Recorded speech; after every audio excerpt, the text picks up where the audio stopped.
और अब वक्त यूपी प्राइम का है। उत्तर प्रदेश के मुख्यमंत्री योगी आदित्यनाथ ने शनिवार को नोएडा के सेक्टर 39 में बने 400 बेड वाले कोविड-19 अस्पताल का उद्घाटन किया। इस दौरान डीएम सुहास सेलवाई समेत अन्य अधिकारी और डॉक्टर्स वहां पर मौजूद रहे। इसके बाद उन्होंने सेक्टर 128 स्थित कोविड-19 के लिए बनाए गए एकीकृत नियंत्रण कक्ष का निरीक्षण किया।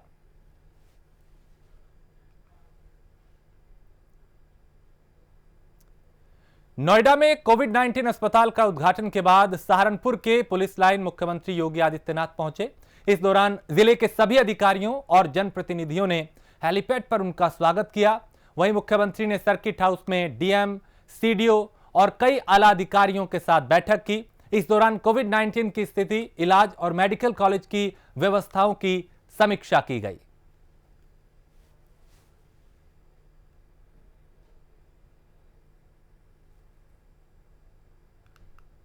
तो मुख्यमंत्री लगातार एक्टिव हैं कोरोना को लेके और खुद जमीनी हालात जो हैं उसका वो वक्त वक्त पर जायजा लेते रहे हैं।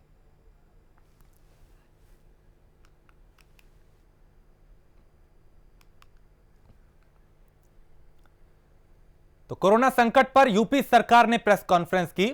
एसीएस गृह अवनीश अवस्थी ने कहा, शुक्रवार को उत्तर प्रदेश में कोरोना के 4,463 नए मामले आए। अब तक कुल कोरोना संक्रमितों की संख्या बढ़कर 1,14,399 तक पहुंच गई है। उन्होंने बताया कि यूपी में हर दिन होने वाली कोरोना टेस्टिंग में पहले से ही ज्यादा जो है संख्या बढ़ाई गई है टेस्टिंग की। और क्या कुछ उन्होंने कहा, सुनते हैं उन्हें। डिस्चार्ज अब तक कुल 69,833 हो गए हैं। आज 2,999 लोग डिस्चार्ज हुए हैं। डेथ्स पूरे प्रदेश में कुल 2,028 हैं। 47 डेथ्स कल हुई हैं। सैंपल टेस्टेड, फिर प्रदेश ने एक टेस्टिंग में रिकॉर्ड कायम किया है। 1,02,982 टेस्ट कल किए हैं और प्रदेश में अब तक 29,96,406 टेस्ट किए गए हैं। हमारे बाद जो अन्य स्टेट्स हैं उनमें इतनी टेस्टिंग डेली अब नहीं हो पा रही है, लेकिन जो क्यूमुलेटिव फिगर है 29,96,406, हम केवल एक स्टेट तमिलनाडु से पीछे हैं जो हमसे लगभग 2 लाख टेस्ट से आगे हैं और बहुत ही जल्दी इसी रेट से अगर हमारी टेस्टिंग चलती रही तो हम उनसे भी आगे हो जाएंगे। होम आइसोलेशन के 15,678 केसेस हैं।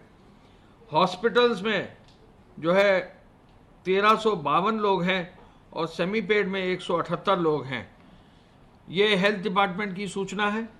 गृह विभाग के हिसाब से कल तक 1,76,175 एफआईआर दर्ज करके 3,53,000 लोगों को बुक किया गया है। 66,886 वाहन को चालान किया गया है। लगभग अब 60 करोड़ यानी 59 करोड़ 74 लाख रुपया जो है चालान में जमा हुआ है। एफआईआर ईसी एक्ट के अंतर्गत 784 दर्ज की गई हैं। फेक न्यूज़ के मामले 2147 हैं। इसके अलावा हॉटस्पॉट्स जो है 10,015 हॉटस्पॉट्स में 1,082 थानों में 14,64,244 मकानों में 88,21,000 लोग चिन्हित हैं। इन हॉटस्पॉट्स के एरियाज में 38,739 लोग चिन्हित किए गए हैं और उन्हीं में इंस्टीट्यूशनल क्वारंटाइन में 18,951 लोगों को इंस्टीट्यूशनल क्वारंटाइन में भेजा गया है।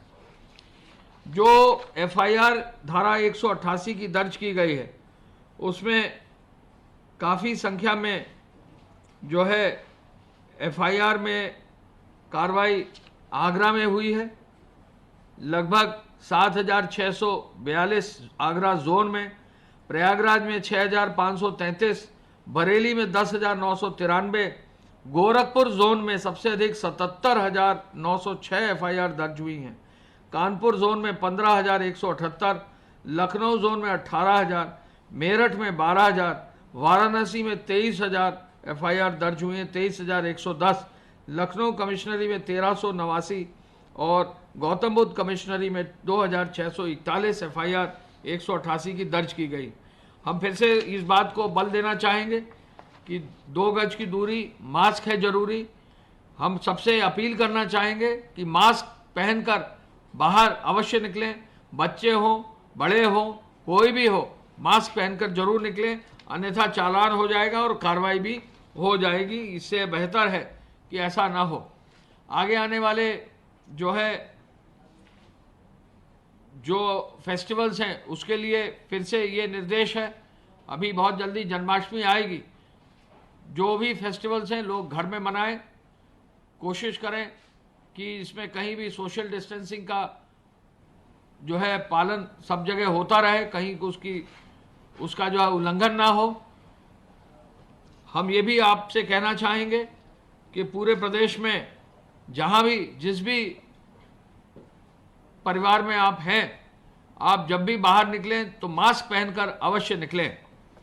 इसके अलावा हम ये भी बताना चाहेंगे कि डोर स्टेप डिलीवरी के अंतर्गत अब तक लगभग 12,092 door step delivery milk booths अब काम कर रही हैं। फल सब्जी के लिए 16,330, door step delivery provision stores के लिए 13,061 और प्रोविजन स्टोर्स के डिलीवरी के माध्यम से जो उनका वितरण होता है 13,056 लोगों को लगाया गया है। अब बहुत ज़्यादा सामुदायिक किचन नहीं कार्यरत हैं, लेकिन 22 किचन अभी भी कार्यरत हैं और लगभग 14,83,536 ऐसे लोगों को राशन कार्ड दिया गया है जिनके पास राशन कार्ड नहीं था और उनको राशन कार्ड दिया गया है। कोरोना की वजह से अप्रैल और मई में आर्थिक गतिविधियों काफ़ी शिथिल हो गई थी, लेकिन अब हम धीरे धीरे उसको पटरी पर ला रहे हैं और अब सारी गतिविधियां फिर से उसी रफ्तार से चलने वाली हैं जिस रफ्तार से फरवरी से पहले चल रही थी। विशेष रूप से जो हमारा अप्रैल, मई और जून में जो स्थिति रही, जुलाई में हम काफ़ी बेहतर स्थिति में पहुंच गए हैं। पिछले वर्ष जुलाई में हमारा कलेक्शन था कर राजस्व 10,926.36 करोड़।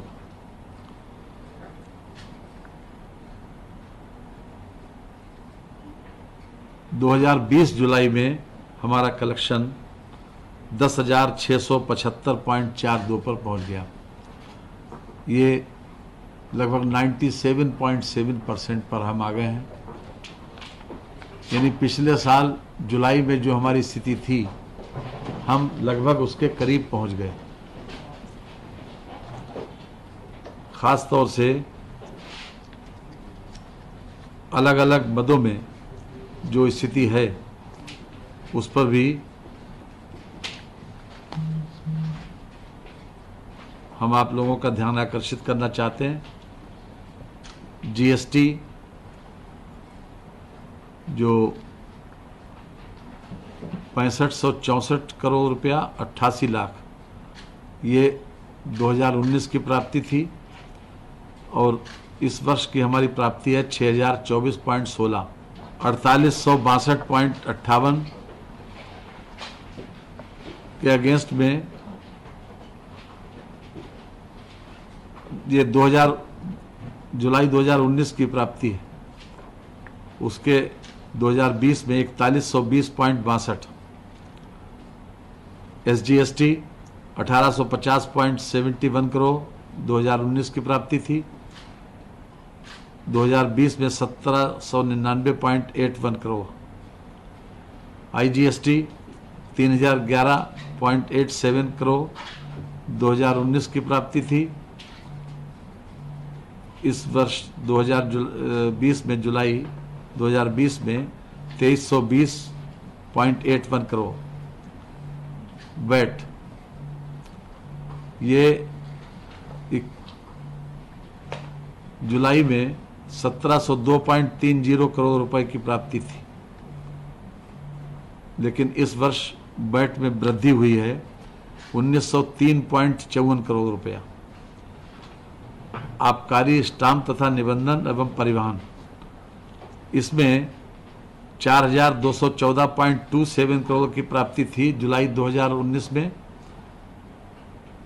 जुलाई 2020 में 4472.72 करोड़ रुपए की प्राप्ति है, यानी इसमें भी वृद्धि हुई है। तो उत्तर प्रदेश में कोरोना का आंकड़ा लगातार बढ़ रहा है। कोरोना के बढ़ते मामलों को लेकर विपक्ष ने सरकार से सवाल पूछना शुरू कर दिया। कांग्रेस ने कहा, आखिर सरकार ने जो तैयारी का दावा किया था वो कहां है? उत्तर प्रदेश की जनता कोरोना के मार से लगातार बेहाल होती जा रही है और उत्तर प्रदेश के मुख्यमंत्री योगी जी आत्ममुग्धता और आत्म प्रशंसा के शिकार हैं और झूठ बोलने में भारतीय जनता पार्टी अद्वितीय है। योगी जी कहते हैं कि 1.5 लाख बेड की व्यवस्था हुई है, जबकि उत्तर प्रदेश में 45,000 के लगभग कोरोना के एक्टिव केसेज हैं और लोगों को बेड नहीं मिल रहा है, लोगों के पास एम्बुलेंस तक नहीं पहुंच रही है। कहीं 11 घंटे बाद, कहीं 16 घंटे बाद, कहीं 18 घंटे बाद एम्बुलेंस पहुंच रही है, जब मरीज की मौत हो चुकी होती है। कहीं पर अस्पताल के बाहर ही एम्बुलेंस में मरीज बैठे बैठे अपनी बारी का इंतज़ार कर रहा है और करते करते वो मौत का शिकार हो जा रहा है, लेकिन उसको बेड और चिकित्सा नहीं मिल पा रही है। लगातार 5,000 के आसपास अब प्रतिदिन केसेस आ रहे हैं। कोरोना की संख्या उत्तर प्रदेश में 1 लाख के पार हो गया है और देश में 21 लाख के करीब पहुंच गया है। कोरोना संक्रमित मरीजों को अस्पताल में बेड न मिलने और उनको दवाई और उनकी चिकित्सा न मिलने को लेकर के जिस तरह से विपक्ष सतही सवाल खड़ा करता है, ये अपने आप में बहुत ही हास्यास्पद है। क्योंकि उत्तर प्रदेश में अगर कोरोना संक्रमण को देखा जाए तो अब तक लगभग 66,834 कोरोना संक्रमित स्वस्थ होकर के सकुशल अपने घरों को गए हैं। तो यदि ये चिकित्सा व्यवस्था काम न कर रही होती, मरीजों को बेड न मिल रहे होते, डॉक्टर उनकी चिकित्सा न कर रहे होते, तो ये जो 66,000 के आसपास कोरोना संक्रमित ठीक होकर के अपने घरों को सकुशल पहुँचे हैं, ये शायद न होता। विपक्ष यदि जानकारी करके सवाल खड़े करे तो शायद वो ज़्यादा समीचीन होगा। इस तरह से जो भ्रामक सवाल खड़े करता है, ये कतई निराधार और असत्य प्रतीत होता है। देश में कोरोना की बड़ी ही भयावह स्थिति हो चुकी है और उसका कारण है कि योगी और मोदी सरकार बुरी तरीके से देश और प्रदेश के अंदर विफल हो चुकी है। जो कोरोना का विस्फोट है वो भारत के अंदर अमेरिका से भी ज्यादा तेज रफ्तार से बढ़ रहा है और भारत में वर्तमान समय में जो कोरोना है उसकी सक्रियता है वो यहाँ पर 20,80,000 हो चुकी है और उत्तर प्रदेश के अंदर जो आज से 15-20 दिन पहले तक 6,000 केसेस दिखाई देते थे वो अब तब्दील होकर के 1,20,000 हो चुके हैं। योगी सरकार पूरी तरीके से फेल हो चुकी है कोरोना को के प्रबंधन में। आपको ये स्पष्ट रूप से जानना चाहिए कि इस समय जो इन्होंने 1 लाख बेडों की व्यवस्था बताई थी आज से 15 दिन पहले तक, वो भी अब विफल हो चुकी है और उससे पहले भी वो विफल थी। डॉक्टर जो हैं वो पेशेंट्स को देखने नहीं जा रहे हैं और सिस्टर्स जो हैं उनको दवा नहीं देने जा रही हैं। जो इसको स्केल 4 के एम्प्लॉइज हैं उस हॉस्पिटल्स के, वो जाकर के दवा दे रहे हैं। ना वेंटिलेटर की व्यवस्था है, ना ऑक्सीजन की व्यवस्था है। उत्तर प्रदेश में कोरोना संक्रमण के आंकड़ों में लगातार बढ़ोतरी हो रही है। जैसे जैसे आंकड़ों में बढ़ोतरी हो रही है वैसे वैसे विपक्ष सवाल भी सरकार से पूछ रहा है। विपक्ष का कहना है कि सरकार की तैयारियों का आखिर क्या हुआ, क्यों इतने संक्रमण के केस बढ़ रहे हैं। बहरहाल मुख्यमंत्री योगी आदित्यनाथ आंकड़ों को रोकने के लिए संवेदनशील हैं और लगातार चुनौतियों का सामना करने के लिए मीटिंग्स भी कर रहे हैं। अब देखना ये होगा कि आने वाले समय में क्या उत्तर प्रदेश में कोरोना का संक्रमण रुकेगा या नहीं। कैमरा पर्सन सौरभ के साथ अंकित श्रीवास्तव, प्राइम न्यूज, लखनऊ। और कानपुर में हुए बिकरू कांड के एक आरोपी उमाकांत उर्फ बउवन ने शनिवार को चौबेपुर थाने में पत्नी और बच्चों के साथ सरेंडर कर दिया। पुलिस को उमाकांत की काफी समय से तलाश थी। पुलिस ने कई जगह छापेमारी भी की थी लेकिन सफलता नहीं मिली थी। चौबेपुर के रहने वाले उमाकांत पुलिस की 50 इनामिया सूची में शामिल है, यानी जो 50 अपराधी हैं इनामी, उनकी सूची में यह शामिल था। सबके साथ में शामिल थे सर। कितने लोग थे उस समय गोली जो लोग चला रहे थे? काफ़ी लोग थे सर। क्या कह के बुलाया गया था तुमको? हमको बुलाया गया था कि आप लोग खड़े हो गए ना, सब ये लोग आ रहे हैं, इनको जो है गोली चलाना है इनके ऊपर है। तो हम लोग सब लोग वहाँ जाके खड़े हो गए थे छत पर। अच्छा, किसके साथ खड़े हुए थे? वो सब काफ़ी लड़के थे, वो अमर थे और प्रभात थे, और वो राम सिंह थे, ये लड़के काफ़ी लोग थे साहब मेरे। मेन कौन? अच्छा, इस घटना की जानकारी किसने दी थी उनको, विकास को? घटना की जानकारी साहब जो है इतना नहीं मालूम, उनको बुलाया गया था। हाँ, बुलाया गया था तब साहब चले गए थे, अपने घर पे थे हम, तब चले गए थे साहब।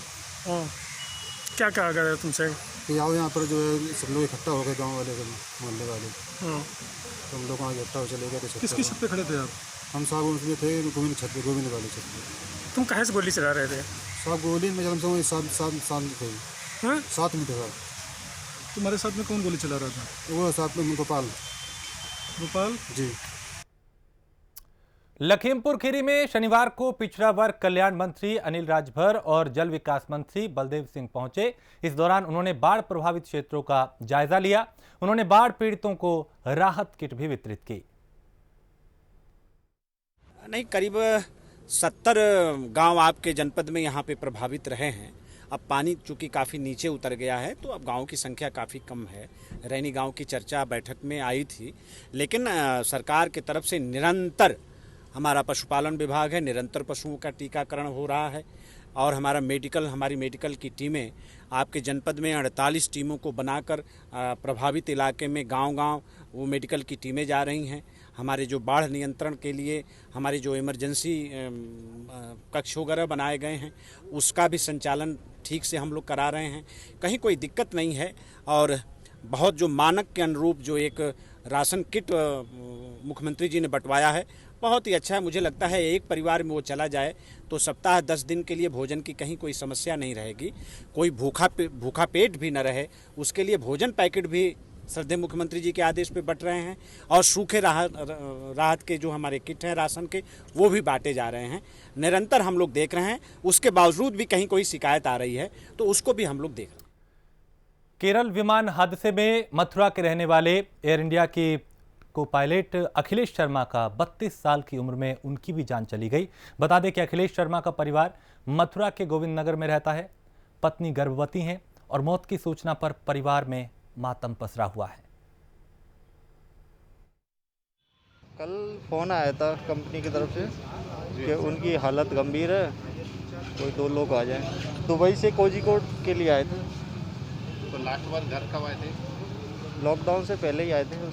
एयरपोर्ट पे कब भर्ती हुए थे और किस तरह का इनका नेचर था, क्या परिवार में? इनका नेचर बहुत ही विनम्र था, अपने परिवार में एकदम अच्छा व्यवहार था और 2017 में इनकी जॉइनिंग हुई थी।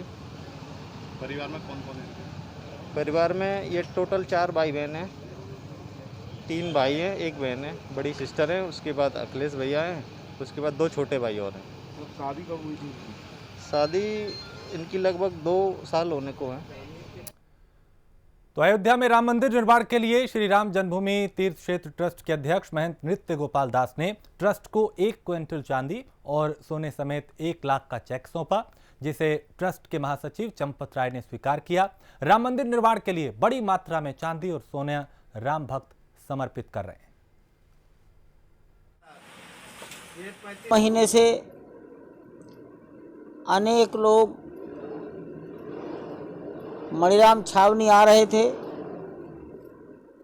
और राम जन्मभूमि तीर्थ क्षेत्र के अध्यक्ष पूज्य महंत नृत्य गोपाल दास जी के पास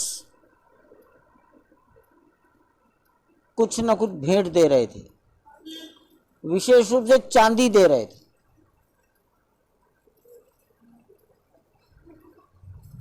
बजरंग दास जी जो अब नहीं है, स्वर्गीय साकेतवासी, उन्होंने 40 किलो चांदी की एक ईंट दी थी, 10-10 किलो, 1 किलो, 5 किलो, अगर मैं सारा गिनती करूं तो अंदाज 1 क्विंटल मैं यहाँ से ले जाऊं। बुलाया था, मैं आया, आज वो मैंने सब संतों के सामने उसे स्वीकार किया है। जालौन में कोरोना मरीजों को लेकर स्वास्थ्य विभाग की बड़ी लापरवाही सामने आई। यहां कोविड-19 के संक्रमित मरीजों के उपचार के लिए स्थापित किए गए L1 अस्पताल जमुना पैलेस उरई में अव्यवस्थाओं का सनसनीखेज वीडियो सामने आया है, जिसमें उसने मरीजों को समय पर पानी खाना ना मिलने और 3rd क्वालिटी का खाना देने की बात कही जा रही है। हाँ, वीडियो हम लोगों की जानकारी में आया है और हम लोग उसकी जांच कर रहे हैं। वैसे इसमें कोई सच्चाई नहीं है। पानी की पूरी व्यवस्था है, खाने पीने की व्यवस्था है। अब संख्या बढ़ गई है तो कुछ लोग इस तरह के आ गए हैं जो इस तरह का वीडियो वायरल कर रहे हैं, लेकिन हम लोग जांच करेंगे, जो सच्चाई होगी उसमें फिर हम लोग कार्रवाई। फर्रुखाबाद में बाढ़ का कहर जारी है। 2 दर्जन से ज्यादा गांवों के लोग बाढ़ से प्रभावित हैं। ग्रामीणों का कहना है कि प्रशासन भी बाढ़ पीड़ितों की मदद नहीं कर रहा, केवल निरीक्षण कर अधिकारी लौट जाते हैं। तो इस तरीके का जो तस्वीरें हैं वो मौजूदा वक्त में देश के कई हिस्सों में है। चूंकि बाढ़ का जो कहर है वो उत्तर प्रदेश के भी कई इलाकों में है, असम और कई दूसरे राज्य भी इसकी चपेट में हैं। कहीं बारिश और बाढ़ की वजह से लोगों का यहाँ पे ये फर्रुखाबाद की तस्वीर है, जहाँ पे जो ग्रामीण है उनका कहना है कि अधिकारी आते हैं, निरीक्षण करते हैं, समीक्षा करते हैं और लौट जाते हैं। किसी तरह की कोई राहत यहाँ पे इन्हें नहीं मिल रही है। और मेरे यहाँ 4 साल हो गए कटान, गांव कटान पे लगा हुआ है। इसके लिए कोई रोकथाम नहीं हो रही। एसडीएम, डीएम, सिंचाई मंत्री जितने आते हैं देख के चले जाते हैं। इसके लिए कोई व्यवस्था नहीं हो रही। हमारे गांव की ज़मीन सब उस पार चली गई है। एक भी ज़मीन का कोई खेत इस तरफ नहीं रहा है, इसलिए खाने के लाले पड़े हुए हैं हमारे यहाँ। और उस तरफ हमारे गांव की ज़मीन है तो उस तरफ वाले जोत रखे हैं, इसलिए वो देने के लिए तैयार नहीं है। ज़बरदस्ती जोतते हैं, जाते हैं तो वो छोड़ते नहीं है। बाढ़ के लिए जनपद में जनपद स्तरीय कंट्रोल रूम बना दिया गया है। इसके अलावा जनपद की 3 तहसीलों पर कंट्रोल रूम बना दिए गए हैं। उनमें राउंड द क्लॉक ड्यूटियाँ लगा दी गई हैं। जो बाढ़ चौकियाँ हैं जिनकी संख्या पूरे जनपद में 74 है, उनको भी क्रियाशील किया जा रहा है। इसके अलावा लगातार जो हमारी रामगंगा और गंगा है उसमें जो बैराज से पानी छोड़ा जा रहा है उस पर लगातार निगाह रखी जा रही है। इस प्रकार जनपद में जो प्राइमरी जो भी तैयारियां हैं वो लगभग पूरी कर ली गई है और किसी भी तरह की अप्रिय स्थिति से निपटने के लिए जनपद कुछ किसानों को भी अलर्ट किया जाएगा सर। जो हमारे पूर्व के गांव जो लगातार प्रभावित हो रहे हैं उनमें अलर्ट करने की कार्रवाई आज से 15 दिन पूर्व ही कर दी गई थी। उसमें सिंचाई विभाग के जो है अभियंता और संबंधित उप जिलाधिकारियों द्वारा जा करके उनको ये बता दिया गया है कि यहाँ पे इस तरह से कटान होने की संभावना है और आगे जैसे अगर कोई कटान होने की कार्रवाई शुरू होती है तो तत्काल उनको वहाँ से विस्थापित कर दिया है। यहाँ सारे अधिकारी आते हैं और गांव लोग यहाँ अधिकारी आते हैं, वो यहाँ देख देख कर चले जाते हैं। कोई भी साधन नहीं। यहाँ सारा गांव कटान पे लगा हुआ है, सब लोग लटक रहे हैं। कोई भी सारी ज़मीन कटी हुई है और बाकी सब लोग भूखों से और प्यासों से रह रहे हैं, मगर कोई यहाँ व्यवस्था नहीं हो रही है। और आते हैं अधिकारी, सब आते हैं, 2, 3, 4 साल से आते हैं बराबर, मगर देखकर मौका चले जाते हैं, कोई काम नहीं यहाँ करते हैं। और सब समस्याएं यहाँ आते हैं। स्कूल में पंडाल लगा देते हैं प्रधान जी के यहाँ और प्रधान पर सब खाता में पैसा लगाते हैं और सब खाना पीने की व्यवस्था प्रधान से कहते हैं, प्रधान तुम करो तुम करो। कोई भी प्रधान के पास पैसा नहीं दिया जाता है और यहाँ सब लोग परेशान रहते हैं। और इसी के साथ इस बुलेटिन में इतना ही। देश प्रदेश की बाकी खबरों के लिए आप देखते रहिए प्राइम न्यूज।